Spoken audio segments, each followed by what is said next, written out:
What's up, everybody? Zach here with the NerdCave news. Oh, baby, we got an awesome one because this week in gaming, we've got Summer Games Fest, Xbox Showcase. We've got all the stuff going on. College football put out a trailer. It's a good time to be a gamer because this is the NerdCave news, and I am one of your hosts, Zach Dykes, and I'm joined along with in the moonlight shadows of Nueva Esperanza, a man transforms from a charming, wealthy bachelor into a masked vigilante. By day, he captivates the city's elite with his roguish charm, while at night, he dons a black mask and cape to protect the city from corruption and crime, leaving behind his signature wolf mark. Balancing his dual life, he continues to charm society by day and defends the innocent by night, solidifying his legend in the city's tales. He is Rafael Torres, also known as El Lobo. Oh, that was actually pretty good. It kind of gave me like a Zorro inspired feel. You know, I'm thinking back to Antonio Banderas' movie. You know, or you know, what was it? Remember the 5th of November. Oh, you're talking about V for Vendetta. Yes, that one. That also kind of invokes that same style. Yeah.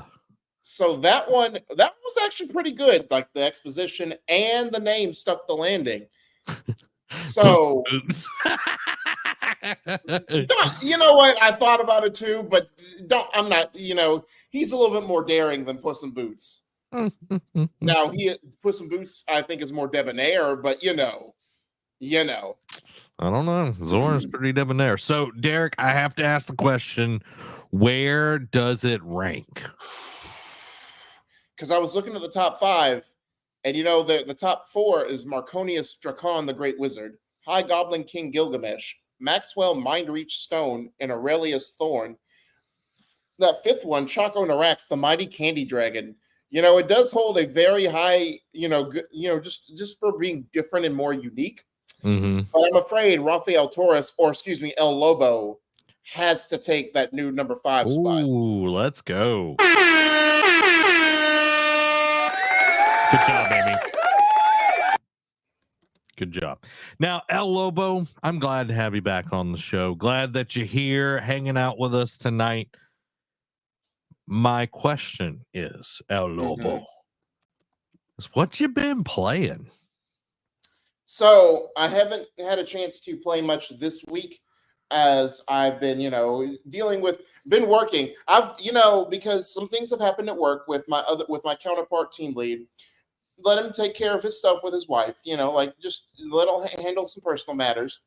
I've been working 15 of the last 16 days at work. For the last 15 of 16 days, I have known only the 4 walls of Publix. So I have not been able to play much, but I did get in a little bit more play sesh with Hogwarts Legacy. Okay, and let me tell you, I feel like I'm getting to the wrap on Sebastian's story thread, because we just had that moment where we just had, because it's like a dual split, like with the little picture, finding out more about that. I put all that picture together, learned about the secret ability that and he found that out too, and then did the side quest where he has that big fight with his uncle, and you're just going to leave that at that. And now it's just like, okay, what's going to be the fallout and ramifications for this?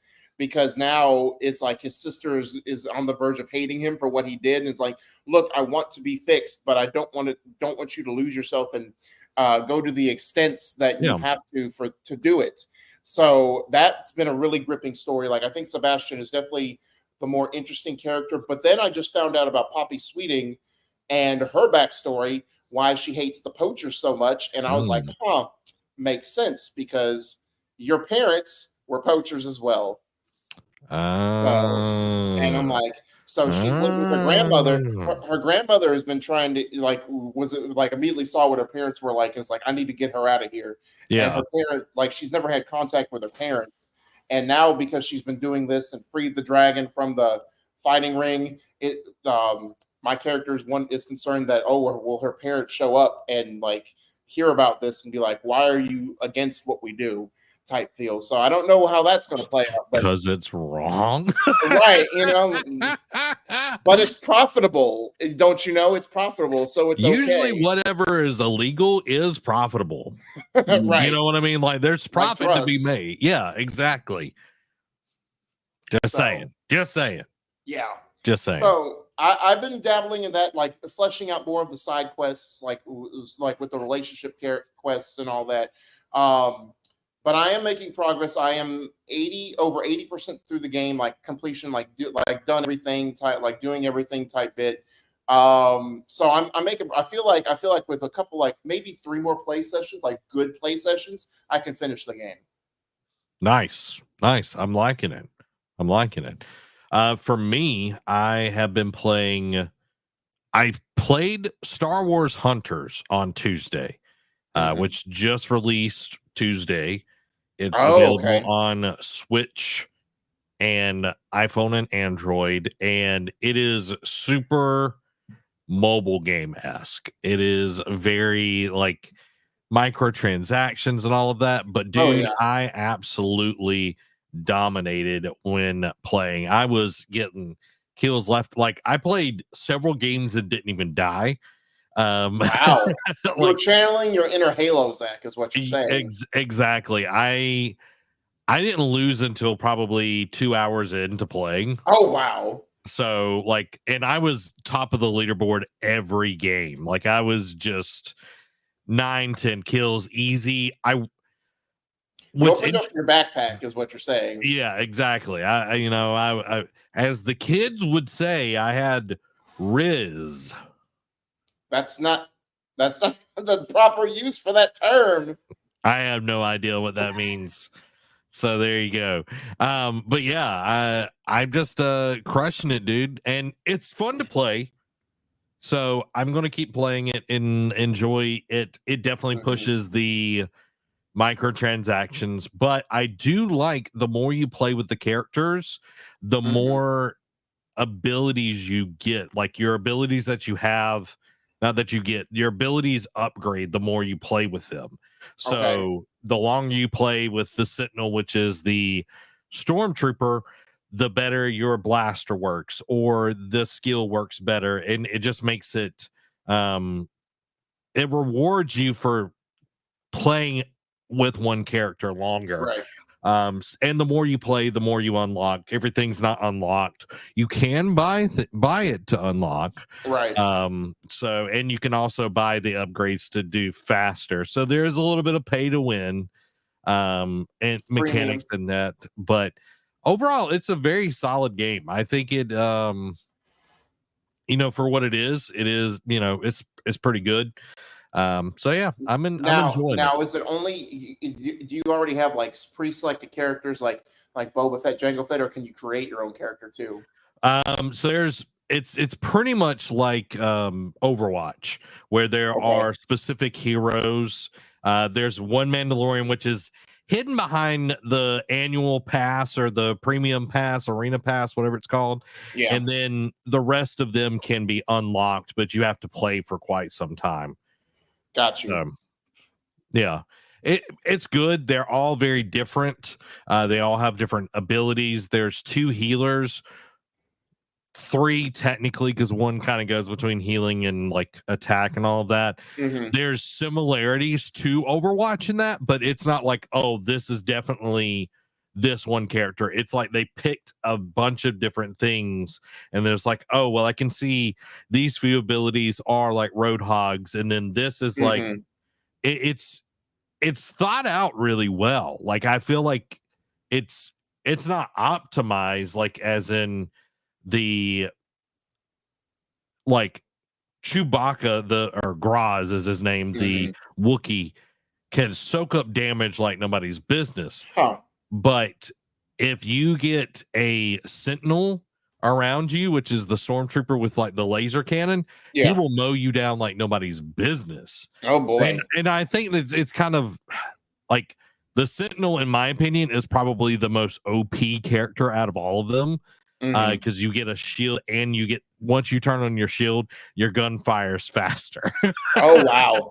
So like it's definitely has its advantages. I went in the training mode and tested out all the different characters and everything, and I can't wait to unlock more, but I'm really enjoying the game, and it being free, I can ignore all of the freemium stuff. I can, that doesn't get me at all.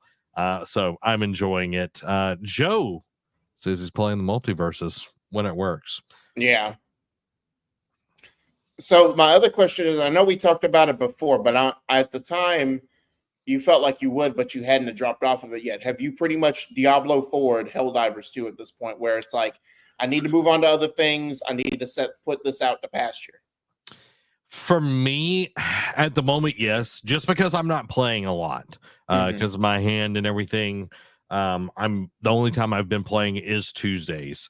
Yeah. So I'm just testing out a bunch of games at the moment. I tested out Fallout 76. Yeah. Not really there. Like after I watched the show, I was like, okay, I want to just test it out.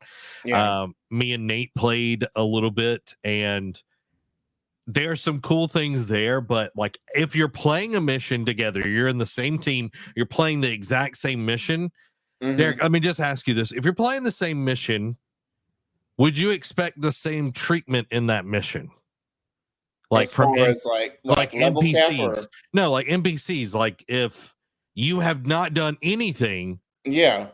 Yeah. Would you say if you're neutral, yeah. About say like don't treat it like the bad guy or the savior. Yeah. So Nate walks in to this compound. They totally welcome him. I walk through the gate. Everybody starts shooting at me. What? And I literally did nothing to deserve to get shot out. So, well, let's not be entirely. Let's tell the entire story. Are you sure you did absolutely nothing? I did nothing, Derek. I pressed the button because Nate couldn't figure out how to get in. And we already talked to the guard in the front. Nate talked to the guard. And then what was your reputation before you entered in there? Neutral. Like it was like we were going to talk to the leader and everything. So I walk in, everybody starts shooting at me. And I'm like, well, we know how this is going to end. Well, they already knew about you. They knew that like this man loves Darth Vader. He loves the Sith. He loves dark, anything evil side. So we're just going to get rid of him. Well, I wiped them out better than Vader wiped out the Jedi Temple. Let me tell you, there was nobody left. Yeah. Nobody to tell the tale. I went and made sure every single one of them was crow feed. Wow. You don't mess with me. You don't kick my dog either in Fable. That ain't how this goes. Guys, this is the Nerd Cave News, and this episode is brought to you by the Epic Game Store, where you can support us by using our creator code NerdCave at checkout. And also, we're brought to you by Coffee Brand Coffee and our wonderful patrons, but more about that later. We got some housekeeping before we get into the show. Tomorrow is Summer Games Fest, and we're going to be doing a watch along and a breakdown. We're going to be starting at 3:30. I'm excited, Derek. I know. I'm excited. So we're going to start at 3:30 p.m. Central Time. We're going to be talking about the things that we're excited about. There's been some leaks, some rumors, all of this crazy stuff. So we're going to be breaking that down. And then Sunday at 11:30 a.m., we're going to do a pre thing. We're going to watch it, and then we're going to break it down. It's going to be fantastic. There might be some friends that come by and react and hang out with us on those. So looking forward to it, guys. So again, tomorrow, Summer Games Fest, 3:30 p.m. Central Time. Xbox Showcase on Sunday at 11:30 a.m. We are not doing the Call of Duty thing. I'm just putting that out there. I care nothing about Call of Duty. Or the Ubisoft Forward. I will be watching the Ubisoft Forward, depending on what time it is, but I was say we're not going to be covering that. Yeah, it's on Monday, and ain't about that life. They stole my joy. Okay, they stole my smile.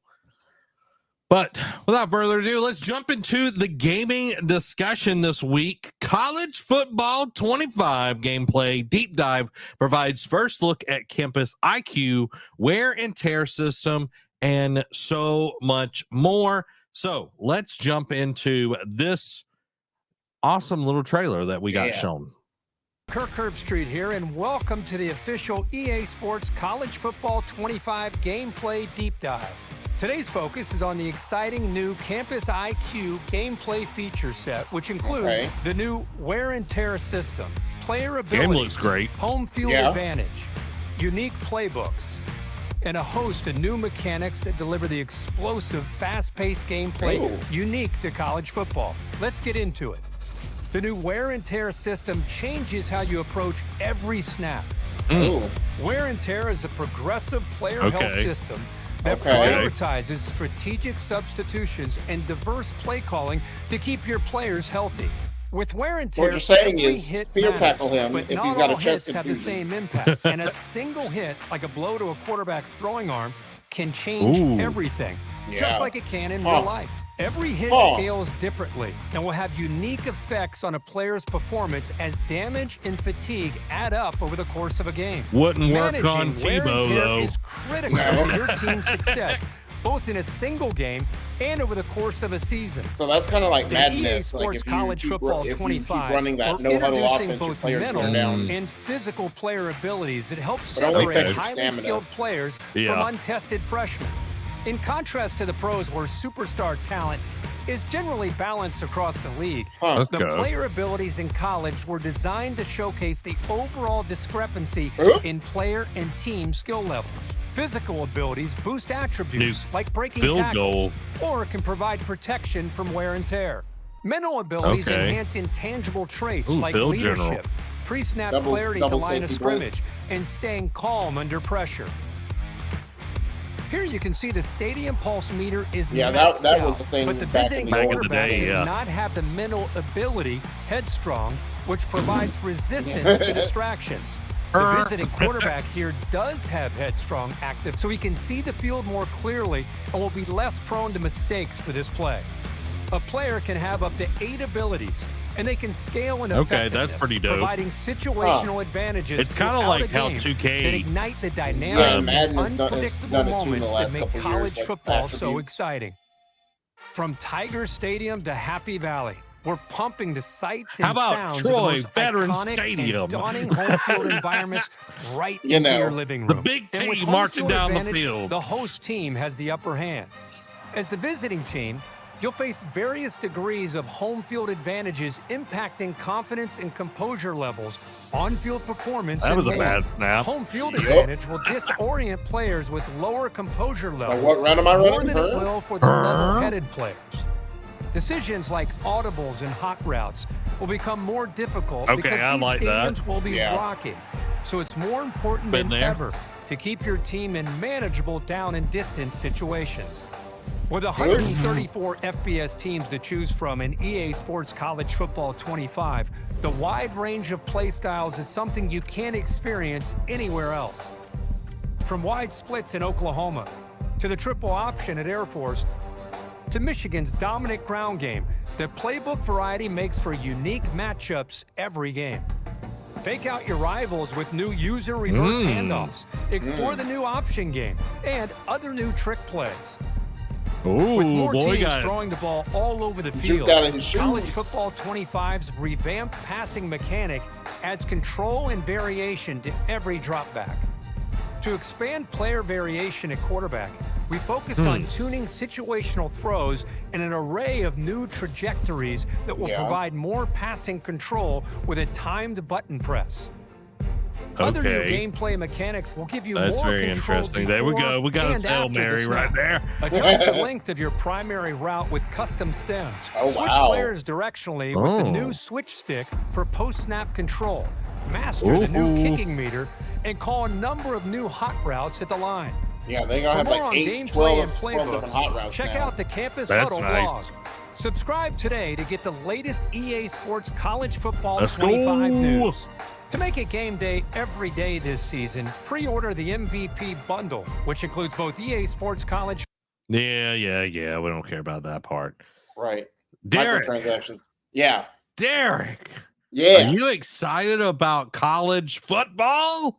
I think the two most standout things is the wear and tear system, because again, Madden kind of has done it to an extent, but again, it's like if you run the no huddle, or if you run so many plays in a row, like say you have the receiver run so many deep routes, on the course of the drive, their stamina wears down, so they can't accelerate as fast. But that's where it ends.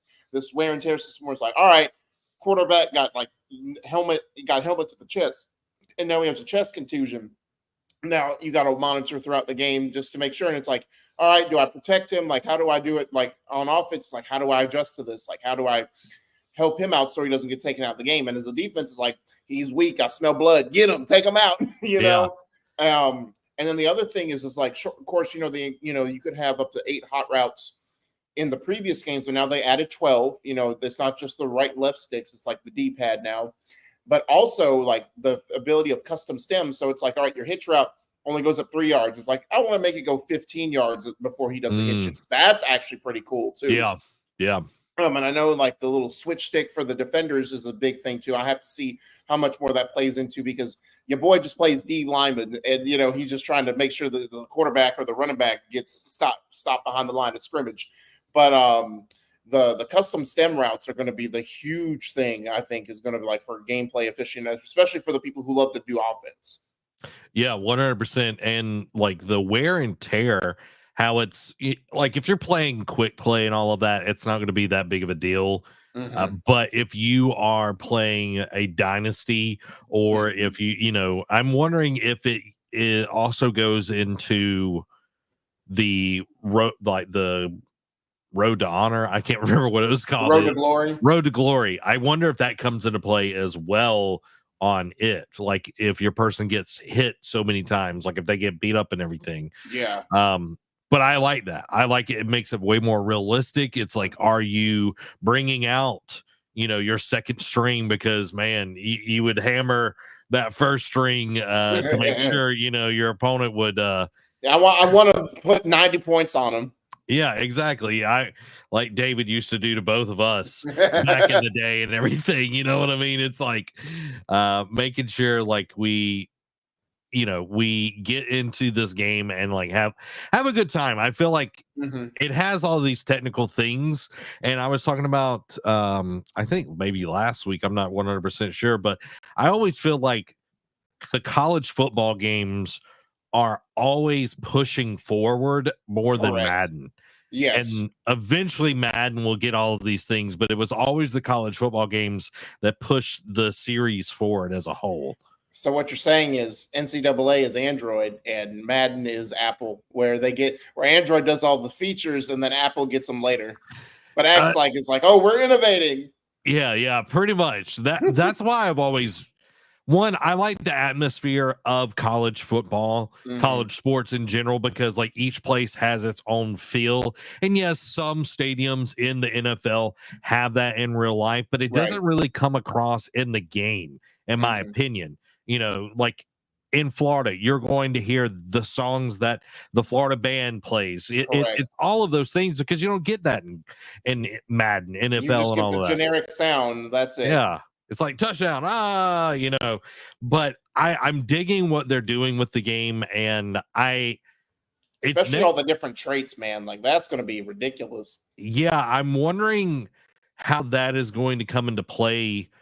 Is it random? Like if these are named, athletes, are they like? How did they come up with the attributes that they're getting? Yeah, and I'm sure the players on the teams will probably get more or better abilities than like just generic right guard, Yeah. And then we also have like the NIL that is coming into the picture of this series, which the whole like dynasty mode was one of my favorite things to play in all of this. Road to Glory was fun and everything, but building your dynasty, going to your pipeline, recruiting, and all of that. I'm wondering how all of that's going to go. And I know comes out next month, correct? Yeah, July. Yeah, so we've got 25th. Over a month, about 2 months at this point. And I'm excited. I haven't been excited for a sports game in a very long time. I know, because after NCAA went away, you tried being on the 2K bandwagon. Then they did the whole video game business decision thing, and then you're like, nope, I'm done. Yeah, like, dude, it was NCAA. I would play like so many hours, easily 200-300 hours a year on these games, and then 2K, put all the time in it. So I'm wondering if this gets me back into enjoying football, because that was one of the reasons why I enjoyed football so much, was because of these games. Right. And the throwing options in this, that you can have better passes. If it's almost like active reloading in Gears, it seemed like it's like if you release at a certain time, you hit the button again, it's going to be a better throw or whatever. And the option looks so much cleaner than it used to back in the day. So I'm excited, Derek. Are you excited for this? Like, are you jazzed? I am. I'm excited. Like you, I haven't played a sports game because I used to buy Madden every year, and I kind of stopped after 2021, 2022. So it's been a good 2-3 years since I played any sports game, because gave up on NCAA, gave up on the show, and I got this, and now that this is out, I'm like, I have to get back into, it's only right to get back to NCAA, the one that brought us to the dance, some would say. And but now, guys, I just have to say, I'm gonna have to give a little spoiler warning for Zach. So if anyone plays Zach, all you got to do is just learn Florida's playbook. It doesn't matter which team he picks. He's going to swap to Florida's playbook. It could be Wyoming, and he's going to put Florida's playbook because that's the only one he's familiar with. So if you learn Florida's playbook, you could beat Zach easily. Now, Florida's playbook could have changed by now, Derek. I know, but I'm just saying that's the only one you're comfortable using. It doesn't matter how much it's changed over the years. Don't at me, Derek. Don't at me. Boy, be trifling over here. Be trifling. So July is almost here, Derek, and I'm excited about it. But our next story is right now. SIE joint CEO says it's never been more important for the leadership at SIE to step back. So the main points here is Herman Holst and Hideaki Nishino are now joint CEOs of Sony Interactive Entertainment. Holst oversees PlayStation Studios, while Nishino handles the platform business group. They promise a holistic review and a new structure to enhance SIE's operations. They believe it's crucial to step back and evaluate the business to deliver amazing experiences.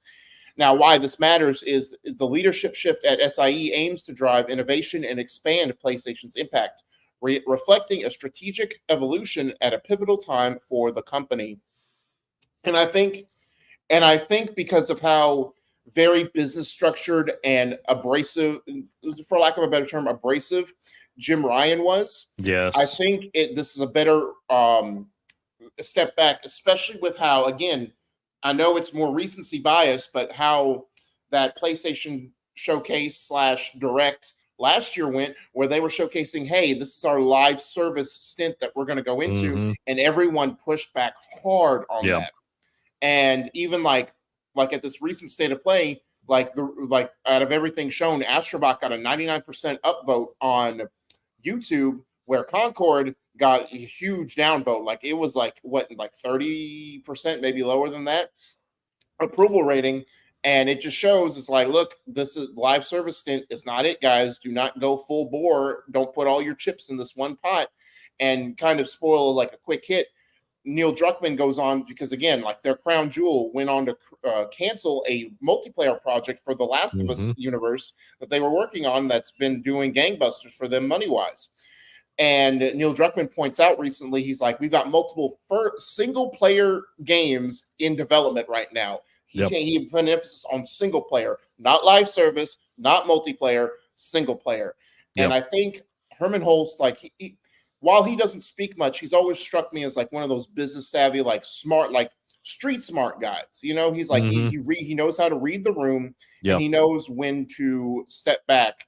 And this is a perfect example of him coming out and saying this and be like, look, lately it's not been the view the devs have wanted. It's not been the view the fans have wanted. So we're going to take a more step back approach, like how, because Shuhei, full of grace, kind of did this. Like he was like, yes, he would put his foot down when he needed to, like with Corey Barlog. like when that, like again in that interview, he's just like that first blush at the new God of War game. Shu looks at Corey and is like, "What is this? This is not it. Figure it out." And then but again, he lets the devs be devs, and I think this is what Herman is wanting to go back to. They're wanting to go back to like letting the studios work on what they want to instead of having this forced vision just to be able to make money and get with the times, especially for trends that aren't really that popular, or I shouldn't say not that popular, but aren't working. It's a very minimalistic revenue maker. Yeah, and it's clearly not working. Yeah, clearly not working. And Jim Ryan, being the money man that he was, he saw Fortnite, Warzone, Apex, all of these games make GTA, making money hand over fist, and that's just not how most of these work. Destruction All Stars, came and went super quick. There's so many of these games that come up, and WB is seeing this as well with Suicide Squad. They came out. Jason Schreier over at Bloomberg did a whole piece on it today, but this is good. This is good because maybe we're getting the Sean Layden and Jack Tretton. Tony, and because Herman also has worked at Guerrilla, and we're getting kind of the two. It's like one person isn't the extreme. I think having both sides, like the business and the development side, is going to even things out a lot more than what we've got in the past. Correct. And that's exciting for me as a gamer, because it's like, I want PlayStation to be successful. I want Nintendo to be successful. I want Xbox to be successful. Because when everyone wins, we do. Exactly. But the chase after live service games is not anything that anyone wants. I know that it's about the profits. I know that it is about trying to get the most out of what properties you own. But when you look at PlayStation as a whole, the thing that they are known for is not live service games. Nope. It is single player, story driven narratives, these huge, massive worlds that people just want to be a part of. And we haven't been getting that hardly any in the last few years. Like, yes, we've gotten a few good games, but we haven't been getting them on the scale that we were in the PlayStation 4's life cycle. For sure. And now it's like, okay, we have bosses that are going to prioritize that. And it's going to take a little bit of a shift. Naughty Dog leaving that project and then focusing on single players. I think that's important, because it's like, hey, you weren't made for this. And Rocksteady, like a lot of people were talking about Rocksteady today, they were not live service game makers. No, they weren't. They were, I don't know if they were forced into it, but it wasn't what they were meant to do either. And you see the end result of it. And Suicide Squad bombed. It was not like, especially that first gameplay showcase was not it. Yep.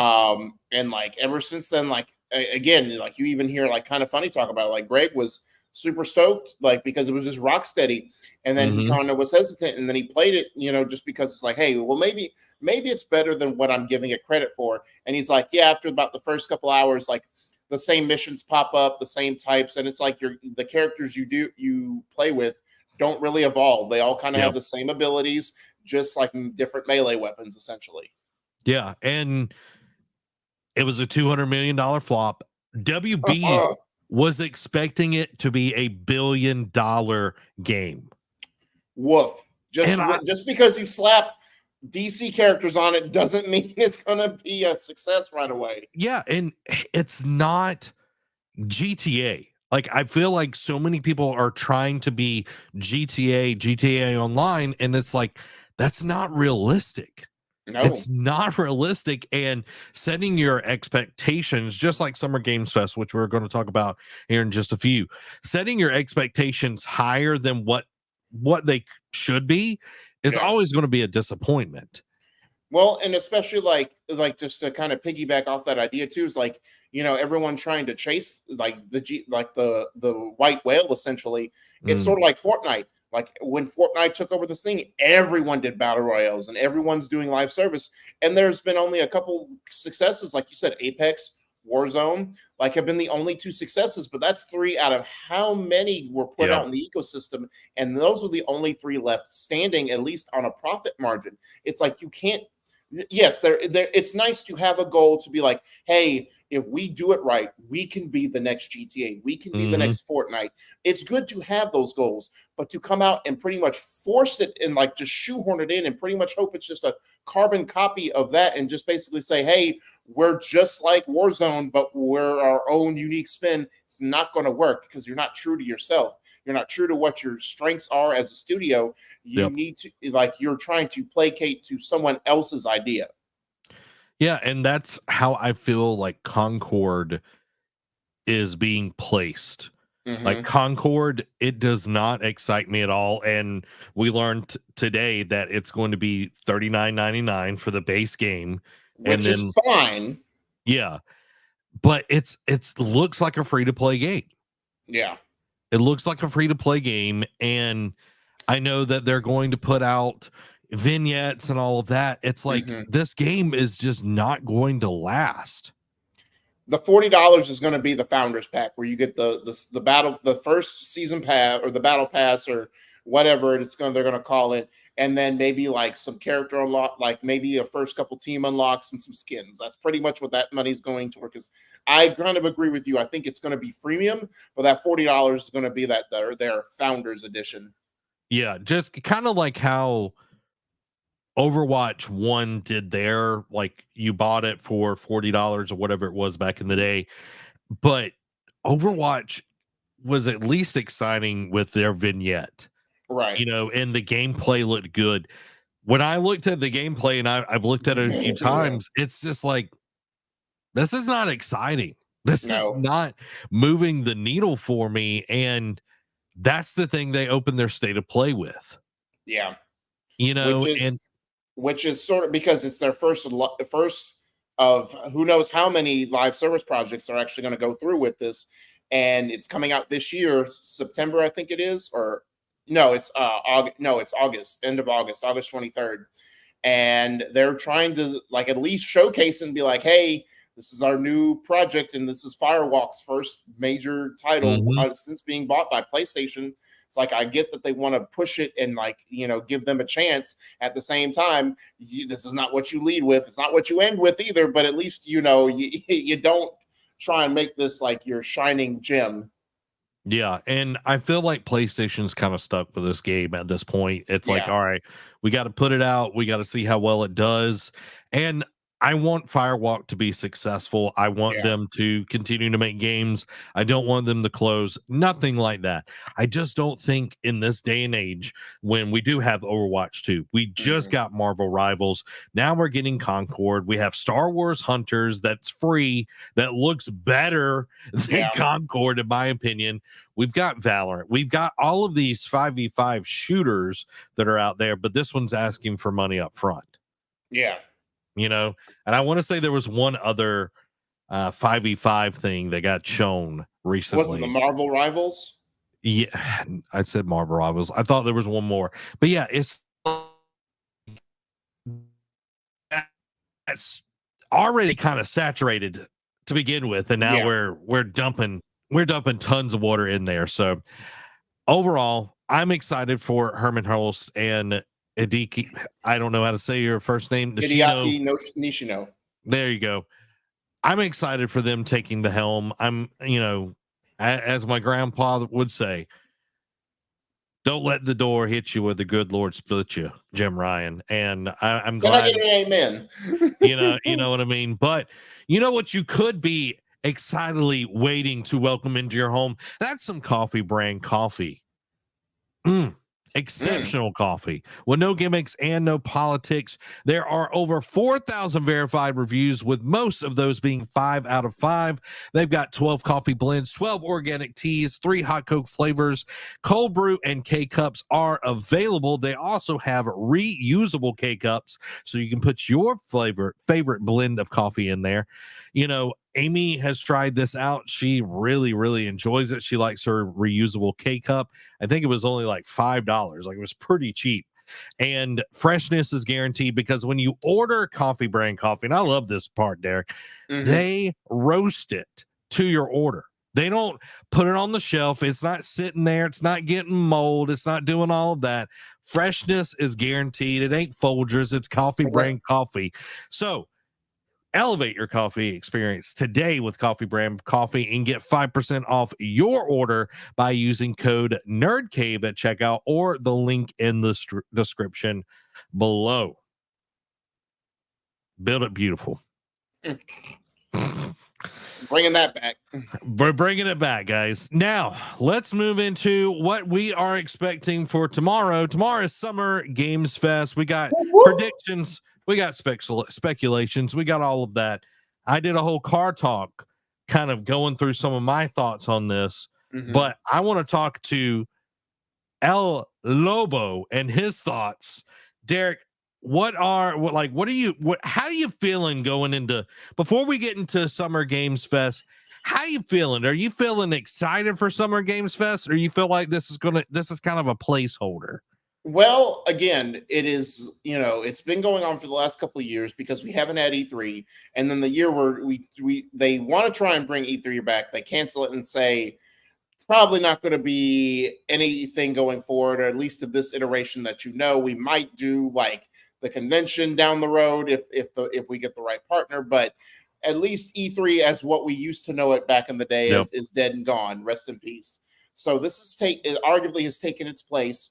I am excited. It's just like the Video Game Awards. Every year it does get better. Now, of course, is it always bang for bang better, like strong? No. But I mean, neither was any E3 showcase. Like, I can tell, like there's been good, like, take any of the big three, Sony, Nintendo, Xbox. They have had good showcases at E3. They had some decent ones. And then they had some, man, what is this crap? And that's going to happen. We don't know what kind of Summer Game Fest, but Jeff Keighley, I feel like, yes, does he get big for his britches sometimes? Yes. Does he kind of have that tendency to just over deliver just a tad? Yes. But he at least lays it out. Like he said, no Kingdom Hearts 4, no GTA 6, no Wolf Among Us 2. Like, yeah, it is disappointing, but at least he's starting to temper some expectations about these huge games that we haven't either seen or heard about in quite some time. He's just letting you know, it's like, hey guys, it would have been lovely to have these here, but they're not going to be here. So just letting you know. And of course, there's always going to be those people who's like, oh man, it's going to be crap now. It's like, well, no, it's just because the one game that you wanted to see isn't going to be there doesn't mean it's going to be a bad showcase. Like, expand your repertoire here, guys. Like, open your mind and be willing to let others in. But I do expect it to be a solid showcase. I do feel pretty good about this one just because, again, Jeff is one to always take, like we see it after the Video Game Awards, like literally not even 24 hours after the Video Game Awards are over. He's already on Twitter, on social media being like, all right, what did you like? What didn't you like? What can we improve on? So he's always taking that feedback to heart. And he's always wanting to make it the premier showcase in video games.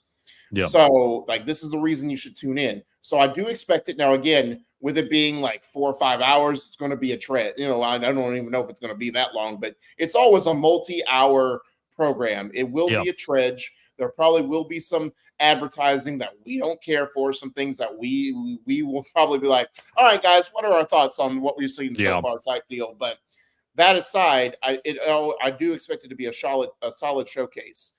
And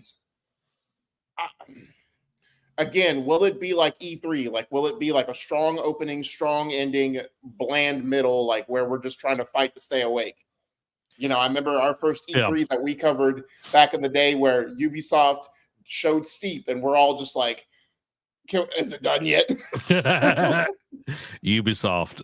It's always Ubisoft and EA was always the ones that were not that great. For me, I think we're going to get a pretty solid show. Like, I'm not expecting game busters, and I feel like everyone needs to temper their expectations. Like, just know that going in. And I do want to bring this up. This is something that got reported on today, and I think it is important to realize some of the information is how much it costs to get your trailer shown at I did see this. Like, holy cow. So Summer Games Fest main show this year, for 1 minute of a trailer, $250,000. $250,000. For 1.5 minutes, $350,000. For 2 minutes, $450,000, and for a whopping $550,000, you get 2.5 minutes. Man, these are like getting on like Super Bowl ad prices, man. Like, but it's still cheaper, but it's still like they trying to charge Super Bowl prices for these ads, man. Like, yeah, and again, there was a little bit more information. Not every trailer comes at a cost. There are some that are considered earned editorial placements, are played for free. These are reserved for big reveals and all of that. But there was an update on this article, and I want to include that as well here. There's a handful of indie publishers and developers that contacted Kotaku and explained that some free slots are provided to smaller non-AAA game studios as well. It appears that Keighley is sometimes pitched games to include, and he provides some free airtime for those projects as part of the earned editorial placements. So that all being said, this is not a goodwill tour. This is a money-making endeavor, and Keighley wants it to be nice. It costs lots of money to stream everything, have a production crew, have a stage, all of that, and it's clearly it's having to cover costs and all of that kind of stuff. There's manpower behind that. Let's just be honest. This and the Game Awards is the time where people watch. Oh yeah, for sure. People don't watch any other announcements. Some people will watch Devolver Digital, some people will watch the Xbox Showcase, but I feel like this is across the board. More eyes will be on Summer Games Fest than any other announcements over the weekend and into next week as well. So they're going to charge. They're going to charge. And I mean, because they know the revenue that it'll bring in just for view wise. And again, like when you have, I think it was like over 50 partners that are going to be there in some capacity, at this event. It's like you need to have not only the floor space, but you're going to need the revenue because that it's going to cost them, the devs, to fly out there, build up a booth, if they're going to have any kind of showcase. So it's like you need to have that all costs money. And unfortunately, they don't just have everyone doesn't have bleeding hearts. They have to pay rent too. So, they have to put food on the table. Yeah. So you were talking about booths for a dev partner badge for June 10th is $500. A private meeting cabana, that's what it's called, is $50,000 for all 3 days, or $20,000 per day. And if you want a full hands-on pod, which includes HD TVs, seating, cadenzas with locked storage, signage, 6 badges, and free parking, it is. Do they say how much that one is? They didn't say how much it is, but just imagine it's a lot of money. Yeah. Now, with all of that said, there's money being made here. There are games being shown off. Derek, what are your predictions? And we're not doing a bet here, but we'll see how many predictions you get right and how many I get right. So I'm gonna take a little pay. Since I got to rail on you earlier from college football, I'm gonna continue that little beat down and be like, I'm gonna take one of Zach's predictions and just be like, not really. This is a joke one. So don't. there will be no less than 40 games shown at Summer Game Fest. Hey man, I come in to win. If we playing, I come to win. You know what I mean? I don't play around when it comes to a bet. You know, I don't play around when it comes to a bet. So it's like Microsoft will be there in some capacity to show off 4 Bethesda games. Like, this is some of Zach's predictions. Like, Call of Duty will be there in some capacity and have 6 minutes of gameplay. You know, hey, you play. You don't hate the player, hate the game. You know what I mean? I know. And then when he started doing this. And then the next year, I tried to have more structures. Like, oh no, he was in a whole tizzy, a whole kerfluffle about. You don't know what you're doing. I can't win easy with this kind of rules. I did not say I couldn't win easy. You didn't use those words precisely, but you were not a fan of it regardless. See, you were just trying to switch things on me. You know what I mean? You were trying to make I was trying to make it more fair because, when you make bland, generic statements like this, it's like, of course it'll be easy to win that way. I want to win the interesting way. I would, dude. I learned it from Colin and Greg. I you know what I mean? Like, we gonna play. Yeah. We gonna get those half points. But Derek, what are some predictions? Give me a few and I'll give a few. All right. So, because there's been so many hot and heavy rumors with, about like how, PlayStation is going to still have some big showcases or some big things to show off at Summer Games Fest. I think one of the easier slam dunks that you could do is I think we finally get a tease of some sort of Spider-Man 2 DLC standalone game via whether it's Burning Shores, whether it's Valhalla, like a game mode. I do think because they do like to, like with these last couple iterations, like with Forbidden West and Ragnarok, they've given time to when the game releases and to when DLC drops. So I think it's by the time this airs, and of course, when it airs and then when we'll get it could be a little longer. But I feel like now would be the time to do something for Spider-Man 2. Okay. Do you think that it's going to be like a Daredevil DLC that a lot of people were hyped and teasing for a while after the game released? I don't know. There was something that came out recently, or I say recently, like a month and a half, 2 months ago, that was like talked about another villain, like it's like some kind of obscure villain. I forget who it was. I think it was like some kind of woman villain.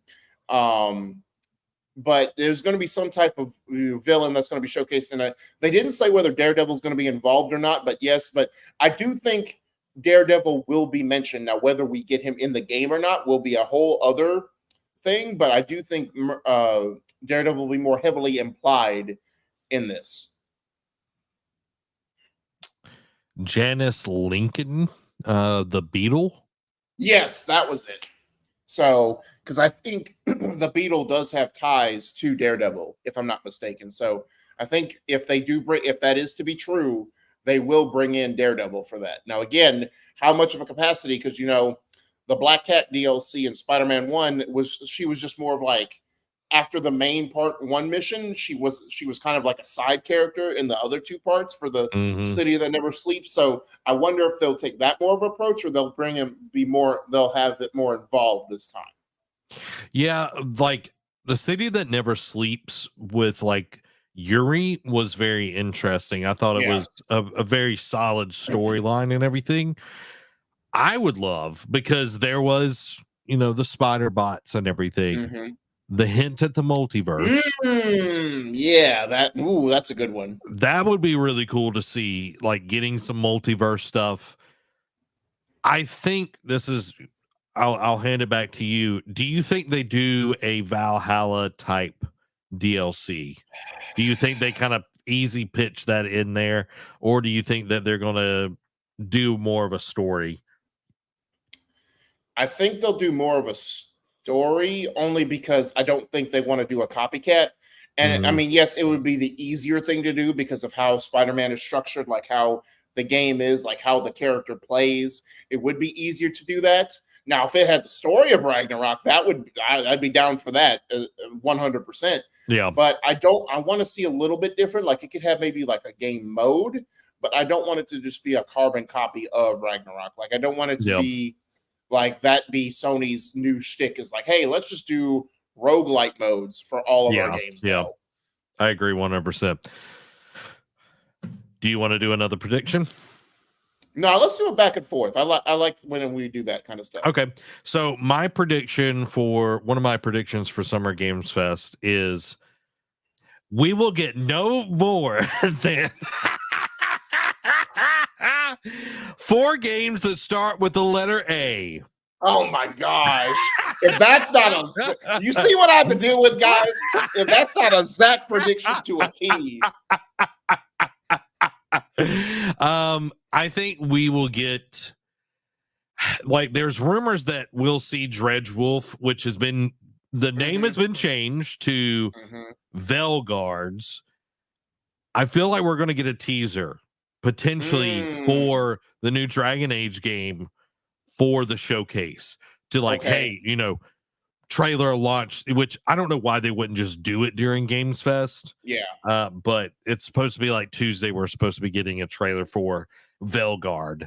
Maybe it'll be a deep dive or whatever. They don't want to pay for, the time and everything. But I think we'll see something of Dragon Age, which for the love of God, please just make it happen. So what would you like to see? I don't know if they'll show gameplay for this, right? What would you want to see from a gameplay perspective? Because I know in the first one, like Dragon Age has had an interesting trick with gameplay because the first one, they loved the story, didn't like the turn-based combat. Second one, combat was more open. They loved that, but the story was crap. Yep. When Inquisition came around, it was the blend of both of them, and that was arguably one of their most successful title in the franchise. So what would you like to see? Would you want to see keep more of the same from Inquisition, or do you want to see them like kind of change it up just a bit? I feel like they could do something like Inquisition. I hope in this day and age, like with Baldur's Gate 3, I feel like it's kind of more up in the air and everything. Yeah. Because so many people are going to want something like that. I do like the more flowing combat, but I grew up on that kind of stuff with Knights of the Old Republic, and going back and playing, like I played Dragon Age 1 and hated it, got rid of it, and then you gave me a copy of Dragon Age 1 that was true. Like literally in pristine condition because you never played it, and then I absolutely loved that game, and the DLC was amazing. So I'm fine with an Inquisition play style. I think that they show off these new companions, and then we get some sort of like story trailer that all of these companions are coming together to fight whatever the big bad is, and then Tuesday we get gameplay. That's my thought. Okay. So my next one, I'm gonna be a little bit, not all the way bold, but a little bit bolder. It's about time we got a Gears 6 reveal, and I think they'll do it. They'll show gameplay, and it's going to be out no later than spring of next year. Okay, you think this is going to be at Summer Games Fest or Xbox Showcase? Oh, that's a good point. Okay. I think they'll showcase the teaser. I think they'll do a teaser or like a full trailer at Game Fest, and then they'll do like the bigger reveal at Xbox Showcase. Okay, yeah, I could see that. For the love of God, please. Yeah. Like it's time, please. Yeah. I like that. I'm ready for some Gears of War. My next prediction, Final Fantasy Remake is coming to PC and Xbox this year. Okay. Because again, spoiling one of the quick hits, they shadow dropped today Octopath Traveler 1 and 2, because Octopath 1 has been like, it's both of them have been on Switch and PC, but when they launched, cool. Octopath 1 has come to Xbox, but not PlayStation. Now it's on PlayStation. And then 2 had come to PlayStation, PC, and Switch, but not Xbox. Well, now that's on Xbox. So yeah, I know it's weird, but now it's on all consoles as officially of today. So I think that might be a little hint for Square Enix to be like, hey, since you love these beloved RPGs coming to consoles, we also got a bigger one that you've been waiting for, especially, for part one, because part one, they said, will be exclusive for at least a year. And that was during COVID. And it's 4 years later, and it's still not on Xbox. Yeah. So I think the time is now. But now, do you think that'll be at Summer Game Fest, or do you think that'll be because, again, Xbox has always wanted to have like some big partnered Japanese games on their showcase? Do you think that will be their big reveal? Like, do you think that reveal will be at their showcase or Summer Game Fest? I feel like it's a Summer Games Fest because Square Enix said the other day, like a few weeks ago, that they are not going to be console exclusive. They want to be multi-platform going forward. So I feel like Summer Games Fest is the best play because so many more people are going to be watching it. My thought is, because Rebirth just came out a few months ago, I don't think that they do a combo. Yeah, I would hope so, but I don't think they're going to do a combo.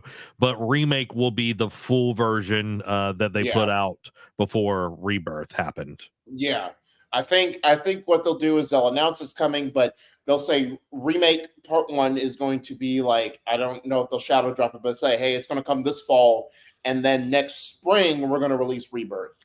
Yeah, I think that works.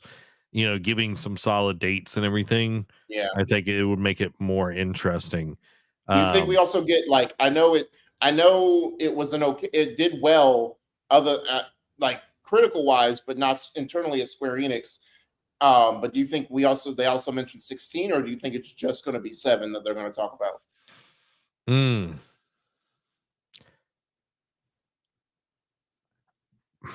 That is a good question, because 16 came out this year, correct? Or was it last year? Yeah, because it was the month before Baldur's Gate. That's right. I feel like 7 is the bigger pool here. Yeah. So they do 7. Especially for part 1. Yeah. I feel like they do Remake, and then at the Game Awards, they do 16. Oh, okay. I could see that. That's my thought. That's my thought on that.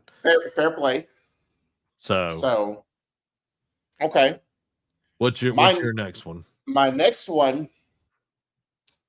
is we get a double dip of Ghost of Tsushima. They talk about they talk about, because Hiroyuki Sanada has been teased to be in, like, he's trying to vie for the role in the movie that they're going to do for Ghost of Tsushima. They talk about that.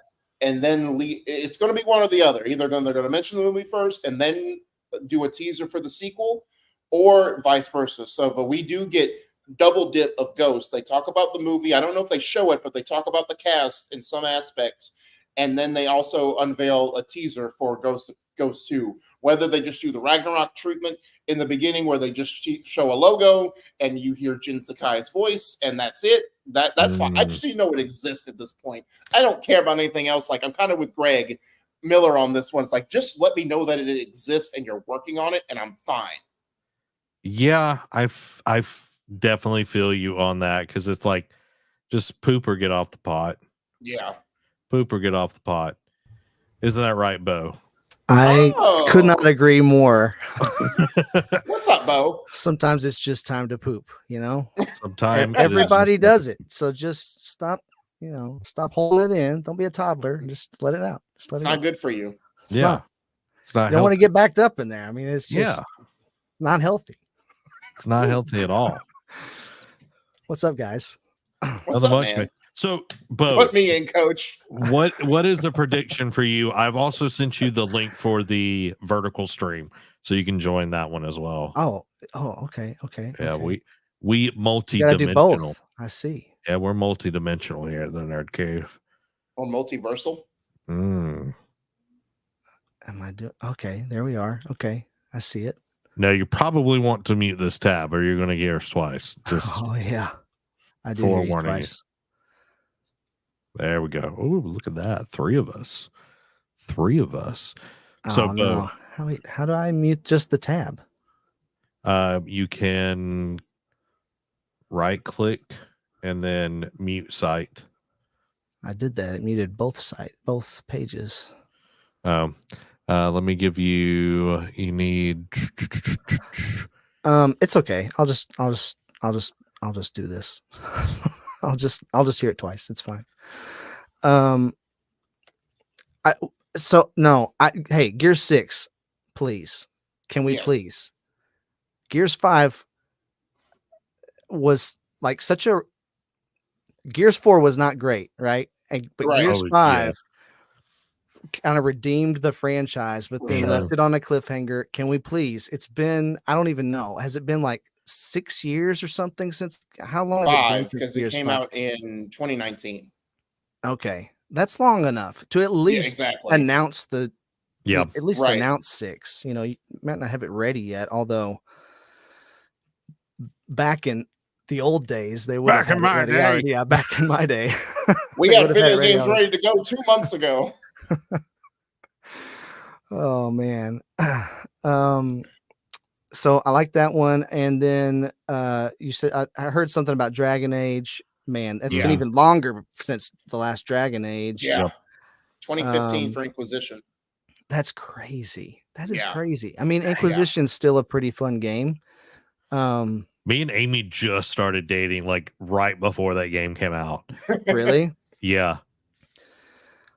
Well, it's time. It's time for another one. You know, if you're going to continue it as a franchise, you just like, I feel like the longer you let these go, there's too many, like the next generation of gamers coming in. Oh yeah. You have to start almost over again. Yep. Because so many of the players that used to play will drop out of playing because they, you know, a lot of people they get busy with life and they don't have time for a Dragon Age game anymore. So if you let the franchise just become stagnant for too long, then it's almost like you have to start all over again it's like it's never been a game before, you know? And so it's time. They just need to do it. They need to release it. And what were you just talking? Oh, Ghosts. Yeah. Yeah. Just let me know it exists at this point. Yeah. I told Zach this the other night, and I don't think he agreed with me at all, but I'm going to say it again.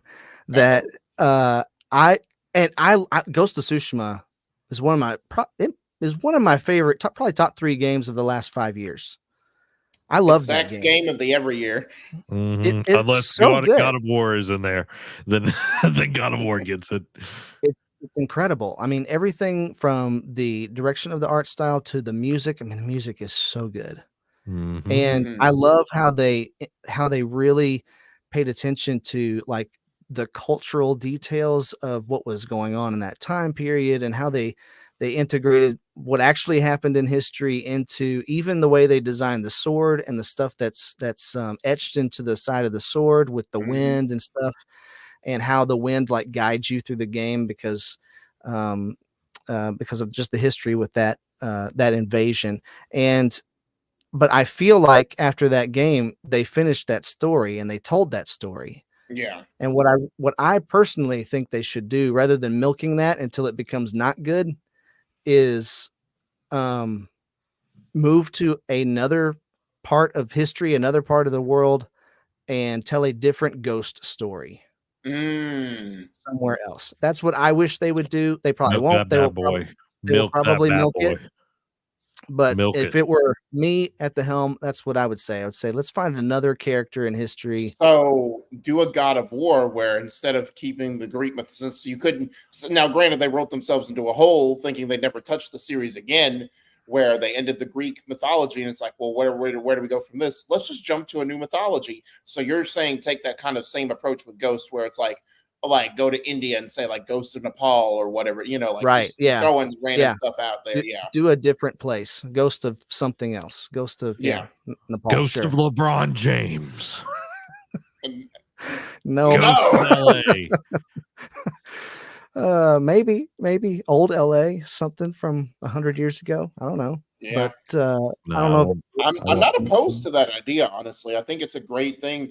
Especially because, you know, like, especially if the way it's titled Ghost of Tsushima Ghost of, because of the way it's titled. Like, I'd totally be down for something like that, especially if it's done right. Or even I think I was watching Kind of Funny today, and they had an idea where it's like, hey, maybe tell it from a different point of view, because now that Jin's like on like pretty much like an outlaw sort of thing, like you're playing a guy and you're hunting Jin Sakai. Now, I don't know if I'd be totally down for something like that, but it would be cool to see like from a different perspective of the war, or like what happens after the war, like how, like I would still be good with Jin's story, but like tell it from the post-war, like it's like, because you got to know another enemy's going to come in there and try and like be like, oh, they're weak, they spent too many resources fighting the Mongols, let's take them now. Well, that's kind of what they did with the DLC, right? A little bit. I mean, that was depends on when you play it in the game. True. But like you think about it, Jin is a enemy of the Empire at this point. And the whole like Emperor and all the Shogun, like I feel like there's a lot more story here than just the Mongol invasion. And I like your idea, Derek, but it's giving me Halo 5 vibes where Locke is like going after Chief. Okay, but at least Sucker Punch would have the wherewithal to make 100%. It more fleshed out. You know what I mean? They would tell a much better story than 343 did. But I also understand your point of where you're going with it. Yeah. Yeah. So I mean, they probably won't do any of that. They'll probably, just make a Ghost of Tsushima 2 probably, but. I'm just throwing ideas out there. Predictions for me, man, I haven't given this a ton of thought. I had thought about Gear 6 already. Don't worry, Zach doesn't give it much thought either. He just goes spur of the moment. Hey, I'm good at it though, boy. I'm really hoping for Foam Stars 2 and Suicide Squad 2 to be announced. Where's the eject button? Nuh-uh. I'm gonna text Yugi right now. Oh man, yeah. Let me think about it for a second, because I feel like I've got something else I thought about, but I don't remember what it was.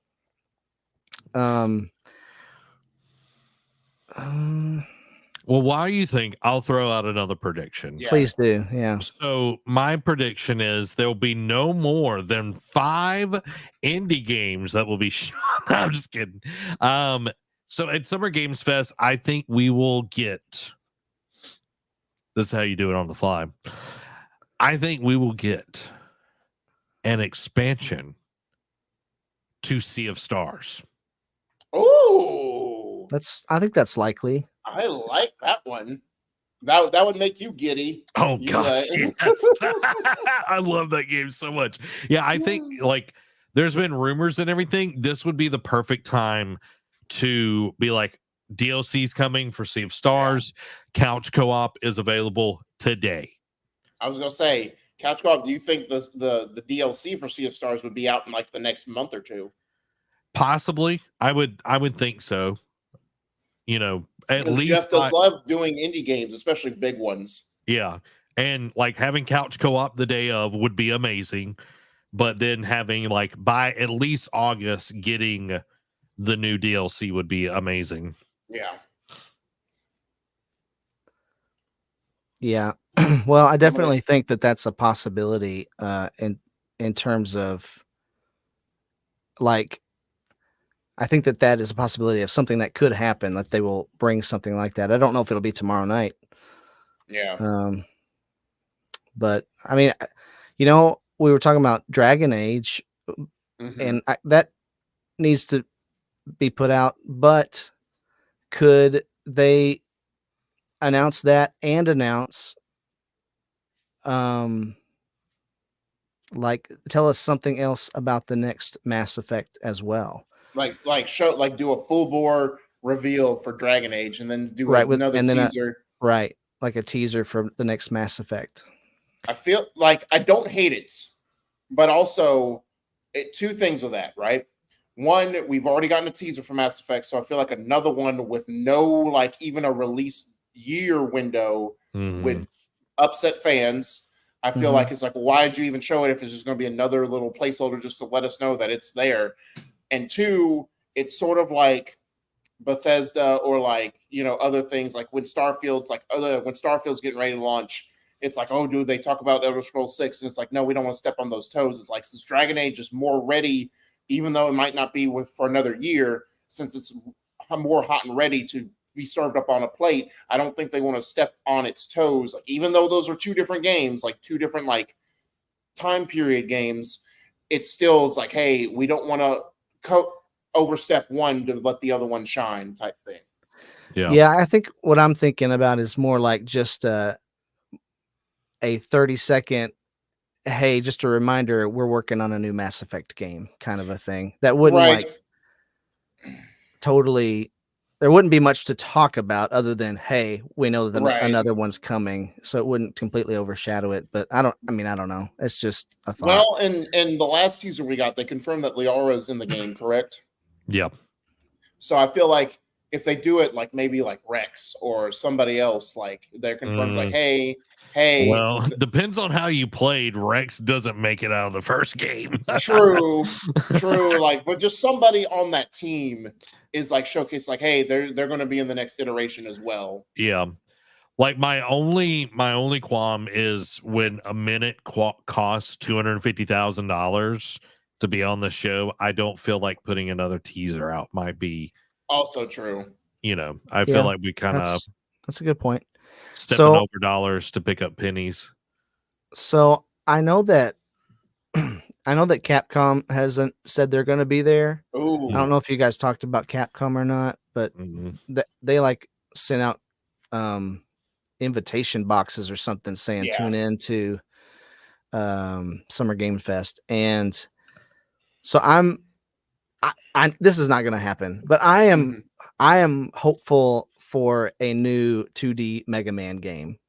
Ooh. Probably not going to happen, but it's been, I think the last one came out in like 2017 or something like that. So it's been a while. Yeah. And I feel like I'm hoping it's not a collection. I'm hoping it's a brand new game, but that could be something that they bring to the table. I know they don't own the rights to it. I don't believe, because the original creator of Mega Man broke off, but it's like the sequel you didn't want, Mighty Number 9, number 2. Yeah, no. So what I think could be cool too is a Mega Man Zero sequel. Oh yeah, I know that's been teased, because I know they did the Zero collection a couple years ago. So I think it's about time for a new iteration of that as well. And that leads me to my next thing. I do expect a big show. Like, I think this is like Capcom show, like big coming out. Like, and I know they've been killing it year over year. They've been doing well, but I also think it's time that they come out and showcase. Like, I know we just got to deep dive into Monster Hunter Wilds. I do think we see like that again, but like say like, all right, here's the big like monster hunt. Like, we saw the gameplay, we saw that like how the ecosystem changes depending on how you hunt or what you let go on in that world. But I think it's like, all right, now it's time to show you some of the monster bosses you're going to be tasked with hunting in the game. But and I do think like they did say that they have multiple projects to tease at Summer Game Fest. I also think Resident Evil will be there some capacity, whether it be another remake or whether it be the first showcase of RE9. But I also think, and this is my actual prediction, I also think it's time that, because we haven't seen anything in this franchise for a long time, since like 2017, 2018, maybe it came out in 2019, who knows? But it's been at least 5 years. I think we get another, whether it be they start to give this a remake treatment, or they do another iteration. I don't know how the last one ended. We get another Devil May Cry in some capacity. I think it's time that Devil May Cry comes back, because 5 was arguably their most successful in recent years. Like, it got people back on track. They used the RE engine to basically boost up the graphics, because I know 4 left a sour taste in people's mouths, and 5 came out and just killed it gangbuster style. So I think it's time that they bring Devil May Cry back in some capacity, whether it be, again, a remake like they do like with RE. It's like, hey, here's the first one remade in the RE engine, touched up, all that kind of stuff. Or would they do a Devil May Cry 6? With the recent success of Stellar Blade, that does make me, I mean, I know it's not exactly the same kind of game, but they have to be looking at that thinking, is there still a market for Devil May Cry? Yeah, like slasher type games. Yeah, at the very least, if not have already been working on it for a while. I think that makes sense. Could they also, I just had this thought while you were talking, Derek, could they also bring us a new Marvel versus Capcom game? Because Marvel is, I mean, Disney's still trying to push Marvel pretty hard, and that would be an easy way for them to get that into before the eyes of the youth, today's youths. The youth. True. And well, and especially this year, that's been like within the last calendar year, it's been like the season of fighting games because you had Street Fighter 6, Tekken 8. I feel like they've had a revival in the last couple of years. Fighting games. Yeah. Even King of Fighters, like their last iteration was pretty good too. So I feel like it's been so hot and heavy with fighting games, like Mortal Kombat 1, that one too. Like they have just been like, it's been a big fighting game renaissance over the last year. So I think it's about time because I know what was the last one? It dealt with the Infinity. It was called Infinite, I think. But it's old. I mean, it's the last gen game for sure.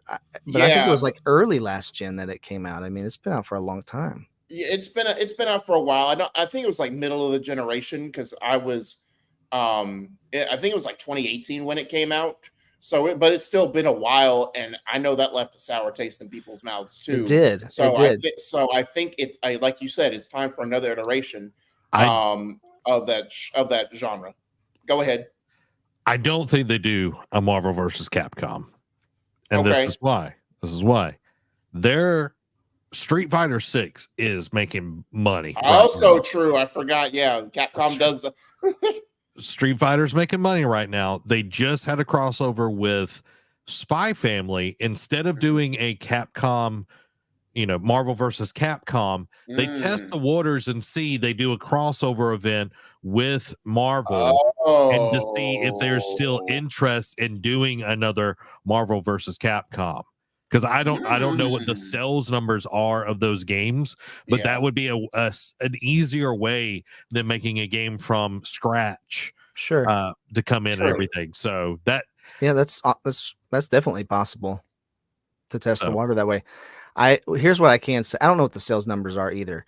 What I can say is that when I do a lot of the retro gaming stuff, one of the game requests I get asked about the most, other than Pokemon, is does it play Marvel versus Capcom? Like people are still interested. They want to play 2. They want to replay Marvel versus Capcom 2. A lot of people really love that game. 2 was their best one. So there's still, people are still talking about it and thinking about that franchise. Testing the water by implementing that into Street Fighter 6 would make more sense in this game climate that we're in right now, probably. Yeah. So Marvel versus Capcom, number of titles has been 16 in the franchise, and units sold is 11.0. So I'm assuming that's 11 million. Yeah. Overall. It's definitely not just 11. Yeah, no. I know that, but like it's more than the Wii U. You look at Resident Evil, 157. Yeah.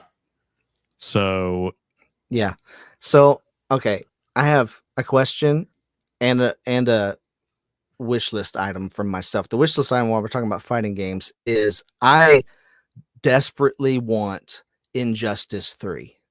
It ended on another cliffhanger. They set it up for a third game that came out. I don't remember when that came out either, but again, it was like 2018 or something like that.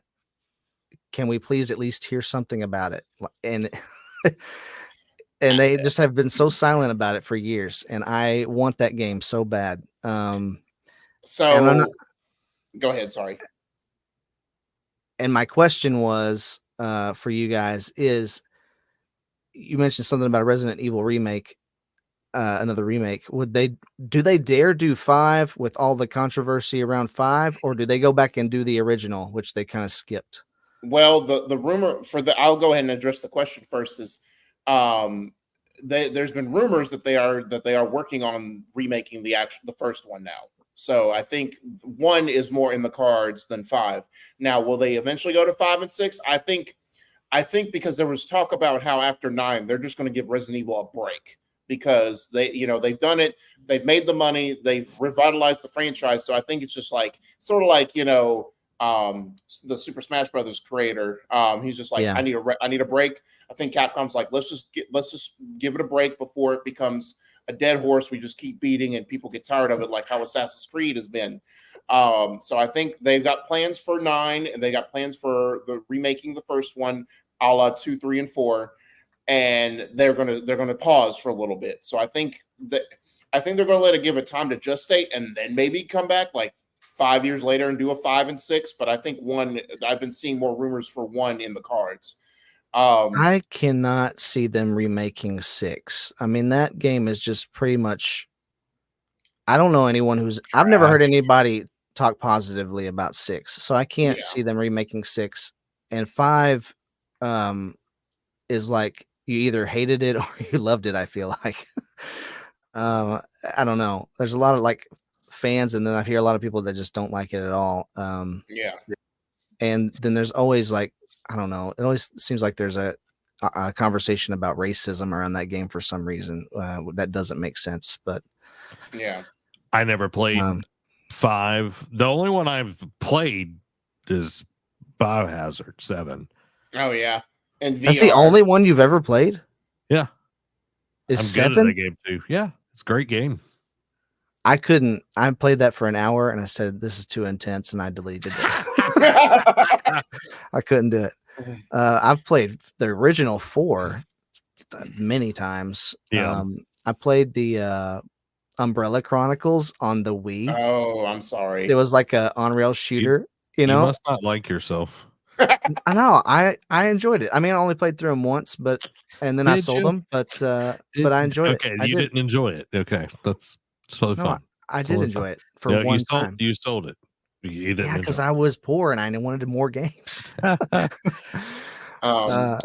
So with Capcom, do y'all think we get a new Dead Rising? Because it's been like 2017 since we got a Dead Rising. They don't sell well.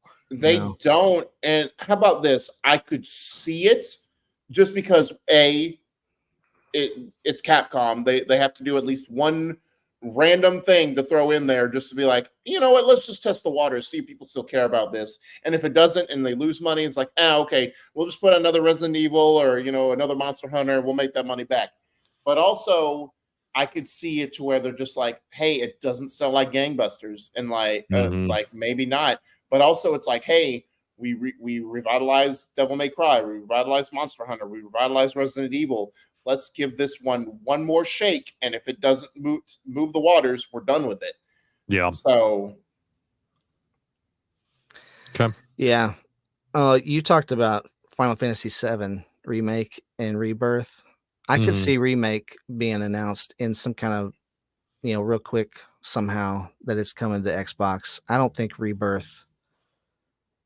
I don't think they would touch that one yet because it's too new, but I can see Remake coming. Like we talked about, I feel like they'll acknowledge that it's like, hey, they're coming to Xbox, and they give like a timeline. Like Remake will be like late summer or early fall, like that'll be this year, and then by like spring of next year is when Rebirth will get a date or like be out, because it'll have been about a year by that point. Now so right, I think they're gonna have to wait at least a year before they can announce Rebirth is coming to Xbox. Yeah. So, maybe next summer we would see that. I don't think we'll see it now, though. No. They might announce Crisis Core, though. Final Fantasy VII Crisis Core. They might. Oh, no, wait. It's already on Xbox. Never mind. Yeah, no, yeah. So I keep thinking of other things. I kind of hope. Oh, 16. It hasn't been a year yet either. That came out in like September. Well, 16 came out in June because it came out right before Baldur's Gate. Yeah, because it came out the same month as Diablo 4. Okay. All right. Oh. Yeah, it was. I don't know. Month. Maybe. Maybe 16 too. Then 16 is a weird one because 16 was like one of those titles that they showed off when they announced the PS5, and a whole real montage of games that were coming to PS5. And so I don't know. I think of it as a PlayStation game, but they said they're going to be bringing stuff multi-platform from now on. Yeah. So who knows? Who knows what they're going to do? I would like to see more from Sega. I would like to see an update on the Jet Set Radio and Crazy Taxi. Yep. And maybe Shinobi and what was that? Streets of Rage. Is that what it was? I can't remember now. But definitely Crazy Taxi and Jet Set Radio. I would like to see more about those because they looked really polished already, and I kind of feel like those could be 2024 games potentially. And so I'd like to see more on those. Yeah, I can see those being like September launches or like early July. Like, hey, in like 3 weeks they're out. Yeah. I don't think they release them at the same time. I would think they would space them out a little bit. Yeah, but I could definitely see them being ready this year. And then I think one of my last ones is, this is probably maybe a little bit too soon, but I would really like to see a Jedi Survivor sequel announcement. Yeah, I would love that too. Go ahead, Zach. I just feel like it's a little too soon, but I would love it for sure. I could maybe see, just because, and again, I know EA doesn't really do DLC for, at least for their single player games anymore, but I mean, maybe like a continuation of it, or like maybe do like a Miles Morales type thing where it's like, oh, like while you wait, we're going to do like a side story with other characters in the Jedi universe, but not with Cal and BD1, but like it's a small one, like $40, and then here you go, like just to tide you over. Like I could see that maybe. Yeah, maybe. Yeah, it's probably too soon because I mean there were 4 years between those two games, the first two games. Correct. Derek's got all the dates. Which today is I think it came out in I can't remember now. I can't remember if it came out in 2020 or 2019. Fallen Order. Fallen Order came out in 2019 because it came out on my birthday that year. Really? Okay. Yeah. Yeah. What day is that, Derek? November 15th. I should have asked you that question. I played you though. So it was only 3.5 years. Is November 10th, Derek? What? Fallen Order was November 10th. So it was only 3.5 years early between access releases. Derek, you're slipping. We're gonna have to replace you. Nah. Don't gaslight me. Well, 3.5 years between releases is really quick nowadays. Good. So I don't know. It's been a year and a month. Yeah, it's been just over a year. Yeah. I don't think we'll see it though, because that's too quick. I'd rather them keep it close to the chest for a while longer. Yeah. In my opinion. Yeah. What about something like a BioShock 4 or? Well, there has been. I'm about to say there is talk about Ken Levine. Well, not at Summer Game Fest, but Judas. That I could see that being because that they did show that at video game VGA right this past year. Yep, so they did. I could see it. I could see them being like, because I don't remember if we got a release year for Judas, but I could see them being like, hey, here's another look at Judas, and it's out this fall type deal, or like out by spring 2025. Yeah, I could see that. Kingdom Hearts 4. No, they already talked about it's not going to be there. Okay. All right. Yeah, Kingdom Hearts, not to rain on your parade, sorry, but they already confirmed Kingdom Hearts 4, GTA 6, and Wolf Among Us 2, and then something else are not going to be there. I just want Wolf Among Us 2 at this point. Just come on. Pooper, get off the pot. GTA 6 doesn't need Summer Game it doesn't. Fest. No. Wolf Among Us 2 could benefit from it probably. Oh, yeah. 100%. GTA 6 could literally drop a trailer an hour before Summer Game Fest and be like, we do our own thing. We don't conform to Just the and they might. The caption is "Get wrecked, son" at Jeff Keighley. Right. Derek, do you have any more predictions? I'm gonna rattle off a few if you I'll rattle off. Again, talking about poop or get off the pot. Blue Point, what you doing, son? Exactly. What are they doing? They keep talking about how their next game after Demon Souls remake was doing a game, like I guess assume a remake, remaster, whatever, of a game in a beloved franchise, whatever that means. It could be that could mean multiple different things, and it could mean, again, if you want to get in the weeds and argue semantics, any game could be a beloved game, to somebody. True. So you don't really know what that means, but again, it's time that you just show something. Again, like with Ghost 2, I don't even care if you give a release year. I kind of do, because you've had long enough, but it's like, just let me know what you're working on and like just be done with it. I'm just gonna say Blue Point, Legend of Dragoon, Shuhei Yoshida's game that he worked on back in the day. That is a beloved game by a lot of people. And it's that JRPG. Man, let's go. So another one that came to mind was and like that, I lost it. I don't know. Go ahead, Zach. I don't know that game. Go ahead, Zach. I'll think of it. I think we get a big Helldivers reveal. Something big with them. They'll reveal the new enemy, because there is like a warp hole that's like happening, like something going on in game right now. I feel like they will reveal the new enemies, and what will be super dope is like as they're showing it in game, they start taking over planets and everything, because they've got that capability. So I'd love to see that. Yeah, that would be crazy.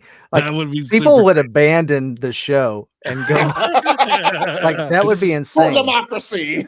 In fact, I would be willing to bet that if Jeff Keighley knew that, he would put something in a clause that says you have to start this after the show's over, because people would yeah, maybe. But that would be so cool. Yeah, the Helldiver community is kind of crazy. Yeah. Alan Wake 2's Night Spring DLC. That's been rumored that they're going to show up there. Yeah, we'll get a release date hopefully for that. I think at the Xbox showcase we see Starfield's Shattered Space DLC. Yeah, for sure. Maybe Lego Horizon Adventures. Yeah, I heard getting actually about that. Announced and everything. I think that would be super dope. I don't know, like, when was the last Doom come out? Oh, that's already been rumored to be there, because the Dark Ages. The last one came out in 19. Okay, so yeah, I feel like that between 19 and 2021. So yeah, and of course that would be at the Xbox showcase and not Summer Games Fest. How do y'all feel about the validity of the Xbox handheld that's been rumored this week? It's been rumored for a few months, actually, and I have a hard time believing that they've never done that before. I have a hard time believing that they would. But that being said, there's been a lot of handheld Windows PCs that have come out in the last couple of years, and they make Windows, and so they've been working with these people on Windows on these devices, I'm sure, and so maybe they will come out with something. I don't know. Yeah. If they do, I imagine they will partner with another manufacturer, like they'll partner with Asus or somebody to make it. I can't see them doing a straight Xbox branded console, handheld. Like they just recently announced that they are going to be coming out with an Xbox VR headset, but it's a Meta Quest 3 headset that is going to come with an Xbox controller, basically. So I think Meta is going to be making the headset in cooperation with Xbox. Okay. So I could see them doing something like that with a handheld. Yeah. But I can't see them just it being the Xbox Series H, or something. Yeah, like that. Yeah. I feel like it's a long shot. I feel like any kind of console information is not necessarily used in this time anymore. Yeah. Like it used to be, like when they would reveal, consoles and all of that. I feel like it's its own thing at this point in time. They do their own like showcases for that now. So they also have been making a lot of weird decisions lately. So Yeah. who knows? Yeah. That's an understatement. My last prediction, Dragon's Dogma 2 gets DLC announced and will come later this year. Oh, okay. I could see that. I'm about to say maybe like very early next year, like January. Yeah, I could see that happening for sure. Because I mean, it's time. I felt like that game, like after its initial release, just came out and like no one talks about it. I feel like it's got a good following. They're not as vocal as Baldur's Gate 3 people, for sure. So those are my predictions overall. Bo?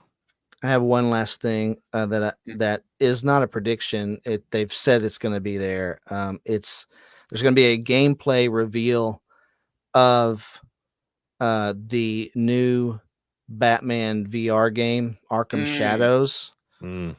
And it is not made by Rocksteady, but it is set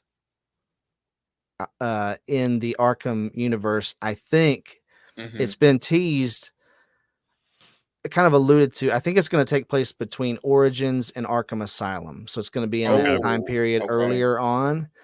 And I think, they've already said there's going to be a bunch of different enemies, just like an old school Arkham game, but it is exclusive to the MetaQuest 3. It's made by Camouflage, and they made the Iron Man VR game a few years ago. Yeah. And so they're making this one, and Meta bought them after they finished the Iron Man game. Meta bought them, so it is a MetaQuest 3 exclusive, but they're revealing the gameplay of that game at the show. So I'm really excited about that one personally. I can't wait.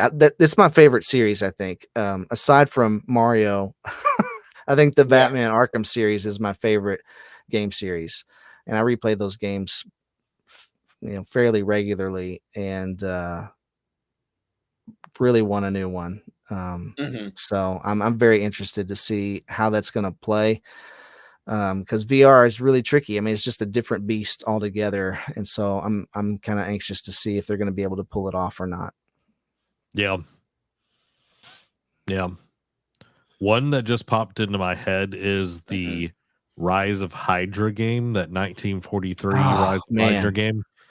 Yeah, that looks. We kind of got a tech demo of it like a month or so ago, right? And dude, it looks dope. The tech demo was amazing. Did you watch the presentation where they talked about it and they pulled back the layers and added them back in and showed all the stuff they could do? It looks crazy. Incredible. Yeah. Unreal Engine 5. Yeah. It looks insane. Yeah. So I'm excited about that game too. Yeah. Derek, I can tell that's your thinking face. So these popped in my head. I think we get teases. I don't know how viable, how far along they are, because I know it's this one. One's been confirmed. The other one is been heavily rumored, but not officially confirmed. I think we get a look at the Black Panther game, or at least a teaser trailer, and then they finally get confirmation of the Iron Man game that they're supposedly working on as well. Because I think EA is doing both of them. Or maybe not both of them, but I know there's been one studio that's doing like solely an Iron Man type of game, and then of course EA confirmed that they're working on a Black Panther game. So I think we get not a Marvel game showcase, but sort of like hints at like, hey, this is like this, because I know we got 1943 in the works. So maybe that's more of a likely thing, because that's, I think, more farther along. But I also think they continue this wave of like, hey, we've got Marvel projects that we're actually giving, care to, not just throwing it out there like Avengers. So I think they want that little hype train to keep rolling. Because Motive is working on the Iron Man game, and Cliffhanger is working on the Black Panther game. Okay. I'm trying to think. Oh, and there's been, I think it's all but confirmed. There's talking about like Borderlands will be there in some capacity as well. So I don't I was going to say Borderlands 4 would be an official thing. Now it could be, they could do a whole nother thing like Tiny Tina's Wonderlands, and just do a complete spinoff. But they talked about how there's going to be some sequels. A pre-sequel too. I know. No, not that one. Please no. But no, 2K or Gearbox has talked about how they have some stuff to show. So I think, Borderlands 4 and Wonderlands 2 wouldn't be out of the realm of possibility, but I'm not counting that one. Just because that it was earlier this week they talked about, it's like, yeah, there's a strong possibility this will be a thing. I think you got to go 4, right? Yeah. Because 3 was the same. Literally, I think was like this within a week apart of Gears. Like Borderlands 3 and Gears 5 came out like the same month. Like literally, I think a week apart. So, and that would be crazy if they were both at this show, 6 and Gears 6 and and Borderlands 4, and then they released a week apart again. Oh, that would be nuts. They would riot. Yeah. September 13th was when it came out. Yeah. So this one popped in my head. Talking about just games we haven't seen in a while. Think this is like where we get a new teaser, or at least an unveiling of the new Tomb Raider game that they've been working on, because they've talked about it, how it's going to be different than the original trilogy, but still kind of connect to that original trilogy world. Okay. So I think it's time that because Shadow of the Tomb Raider was 2018. So I think it's time that we get a showing of Tomb Raider, because I like the style. I may not have been crazy about all the gameplay mechanics in some of them, but I did like the new style, that Uncharted feel that they did bring to Tomb Raider to make it more relevant again to it. So I think if they do a continuation of that, I think it'll be instant hit. I think that they will reboot it again. That's what I mean. I don't have any reason to know that or think that, but that's just what I think. It wouldn't be surprising because, and it wouldn't be surprising because Square Enix just sold off like all their Western studios. So it wouldn't be surprising that if they just reboot it again. But again, I think we do see some Tomb Raider in capacity. Who got Crystal Dynamics? I forgot. Oh, you put me on the spot. I feel like it was Embracer Group. Was it? Yeah. I thought they sold them. Yes, it was. It was Embracer Group. Because they're making Perfect Dark as well, and Perfect Dark is something that we need to see. That game's never going to see the light of day. I don't know. No. It's a shooter, and Xbox is all about those shooters, so I think it Beyond Good and Evil 2 will come out before Perfect Dark.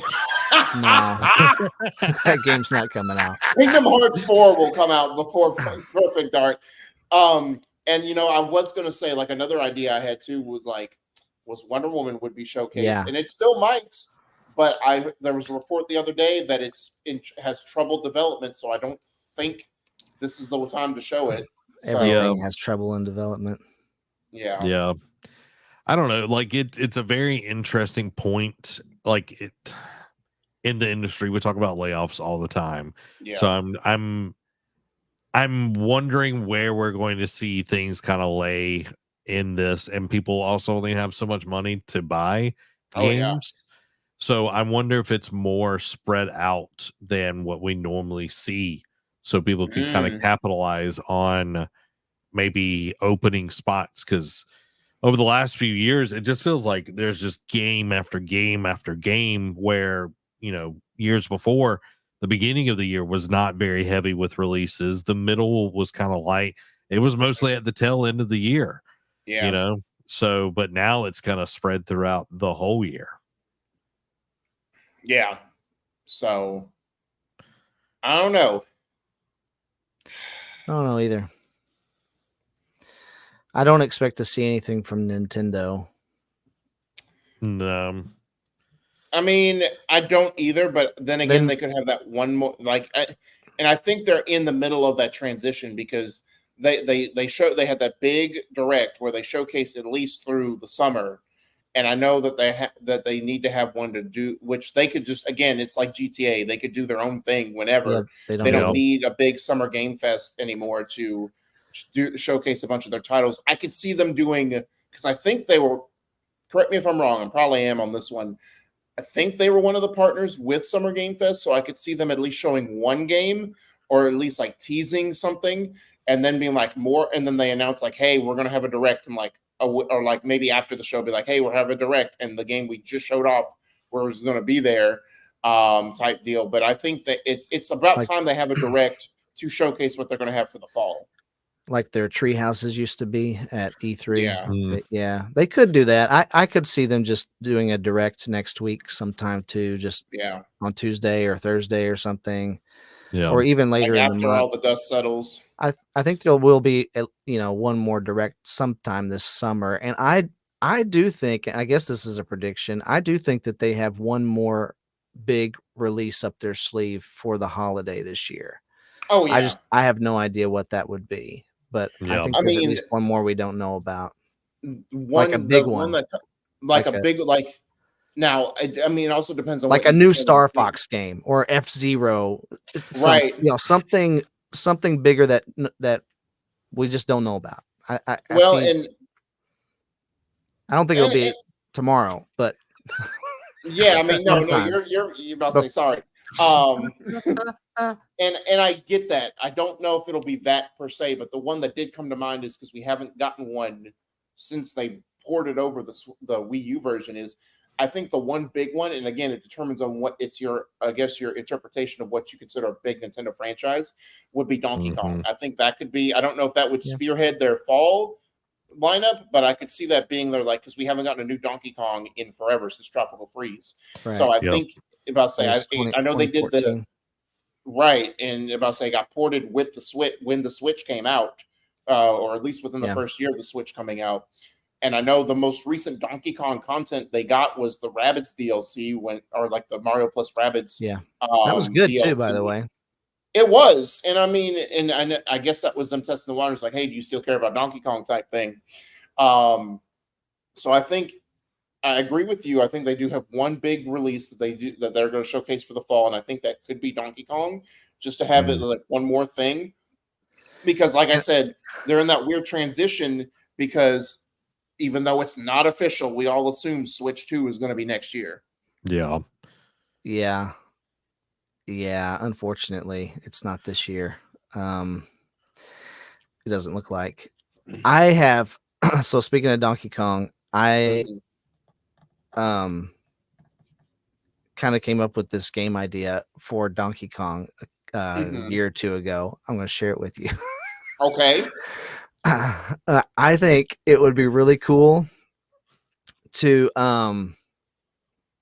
for them to do a game that is sort of like Luigi's Mansion, but with Donkey Kong, where he either gets his bananas stolen and has to travel to a different island, which is where King K. Rool's castle is, and he has to go puzzle solve his way through the castle, a la Luigi's Mansion, to save his bananas, or maybe he gets invited there and tricked to go in there, and then Diddy gets kidnapped or something. But something that's like Luigi's Mansion 3-esque, but with Donkey Kong and at King K. Rool's castle. I think that would be really fun. You must say I'm intrigued by the idea because again, like Luigi, I guess you can say is like 3D-esque. I know they've done 3D Mario games. I mean, and they've tried to do like 3D with other like titles as well, but they really haven't done like a 3D Donkey Kong game. Not a good one. So it must and there so was that 64, would be Donkey Kong 64, but it wasn't any good. Okay. Counter question to you, Bo, since you threw that out there. You think they would do it Donkey Kong, or do you think because Luigi's the side character, Diddy Kong would do it, and he has to do puzzle solving to rescue Donkey Kong? Yeah, that could work too. And Luigi's Mansion, Luigi has that vacuum gun thing. Yeah. And Diddy Kong has the little peanut shooter they could adapt into something. Yeah. So I must say it's not a far out there idea. Like it would be, and it would kind of be something different from Donkey Kong. Because, right. Again, other than like Diddy Kong Racing or like some other spinoffs, like you said, that have not been great. It would be something different because Donkey Kong proper has like the ones that have been good have all been 2D platformers. So right. I feel like they owe it to themselves to branch out a little bit and try and like revitalize that. But let's be honest, Nintendo probably put out something in the fall and do like Kirby, and some like trash Kirby game that no one asked for. I don't know. They just did a big Kirby game, the Forgotten Lands. But they also last year or the year before, I can't remember. It was last year. But see, with Kirby, they do this weird thing where they'll put out a big one and then put out a small title like the year after. Like they just do it weird. So they've done that a bunch on Switch though. There's been I don't know, like five different Kirby games that have come out on Switch. Some of them were even free, but yeah. I don't know if they would do another Kirby. Maybe though. Who knows? Just a few comments from the viewers and everything. Well, one, to go back to the partners, Nintendo is not a partner of Summer Game Fest. I didn't think so. They're the only big three that is not a partner. PlayStation and Xbox are both partners. Yeah, they don't care. Yeah. Escape from Books asked over on the vertical stream, what are the chances of Dragon Age remaster announcement for games 1 and 2? That would be amazing. I would absolutely love a remaster of 1 and 2. And it would make sense. Like I feel like to make the story coherent, you would have to include Inquisition to that to some extent. Yeah. But you could also get away with 1 and 2, especially if they want to make that more of like a story focus, like bringing in more characters from the first two to like, be a part of the next Dragon Age game, to basically like, hey, let's do remakes, because let's just say for the sake of argument, Dragon Age is not till like fall of 2025.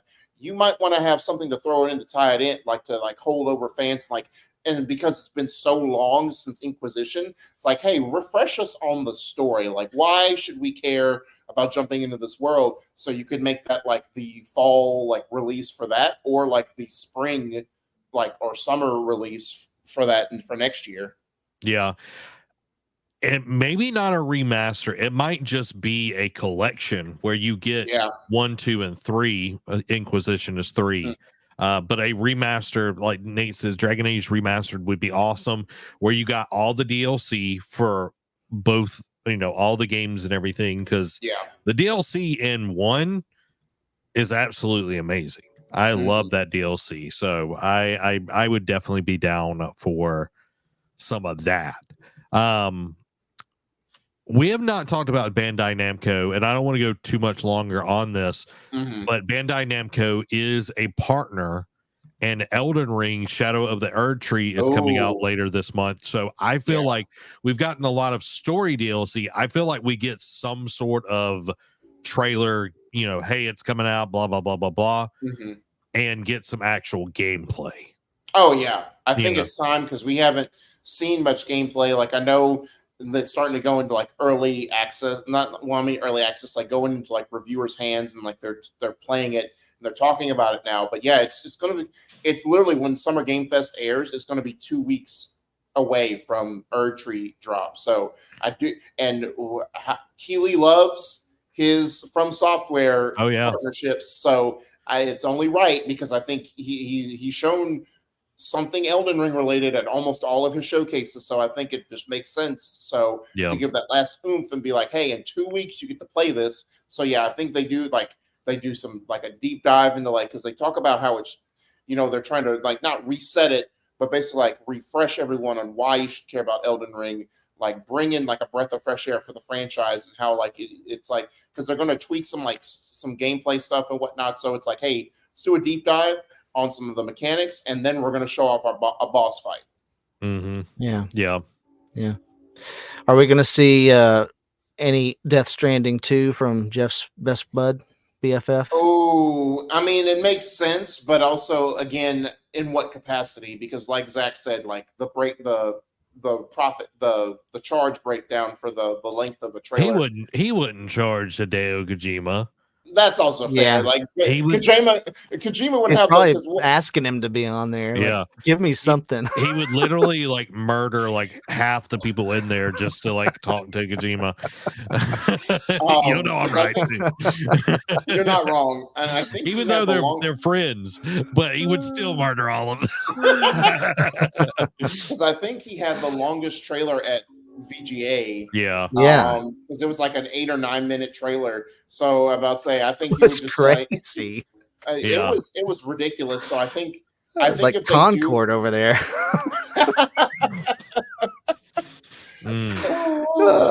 Except this one at least it wouldn't make sense either, but at least it would be more intriguing than Concord's trailer. But I think you don't want more hot sauce. Give us the hot sauce, Jeff. Come on. I think if we do, it'd just be like another like celebrity montage trailer and be like, hey, here's the people I got for the sequel. Okay, cool, bye. I think we see that because I think with it being so many partners, he wants to give everyone fair time, even though he would give Kojima the longest trailer. Like it would for free. So I still think he wants to be fair to his other partners. All right, last one, and then we're going to wrap this bad one up. Dragon Ball Sparking Zero gets a date. Oh, yeah. Because they showed off the fusion ability, and I think they did say that, hey, we're going to maybe talk about more about at Summer Game Fest. So I think that's a given. Like, I think that's a nice October game. Mm-hmm. I'm ready for it. Oh, well, guys. Those are all our predictions. And if you want to watch Summer Games Fest, we're going to be live tomorrow, 3:30 p.m. Doing a quick get ready for it. We're going to watch along live, reacting to it, and then we'll give our breakdown afterwards on all the awesome games that we see tomorrow. And Sunday, we'll be reacting to the Xbox Game Showcase at, when did I say? We will be live at 11:30 a.m. Central Time. It's going to be fantastic. So come be a part of that, guys. If you want to support the Nerd Cave, become a Patreon. Go over to patreon.com/nerdcave and support us over there. Help keep the lights and mics on. Help us continue to make awesome content. Become part of the ship, part of the crew. That's a good place to go. You help us out. So thanks to all of our wonderful patrons. It's much, much appreciated. So yeah, there's a 2-hour Nerd Cave news show. I hadn't done one of these in a long time, but guys, I hope y'all enjoyed it. Bo, thank you for coming and hanging out, guys. Thank y'all so much. I love y'all. This has been Zach. Rafael Torres, aka El Lobo.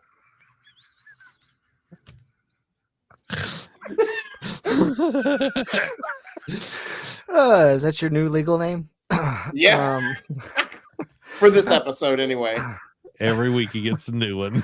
Oh my goodness. And Bono's Gaming. Y'all have a blessed week. Bye-bye.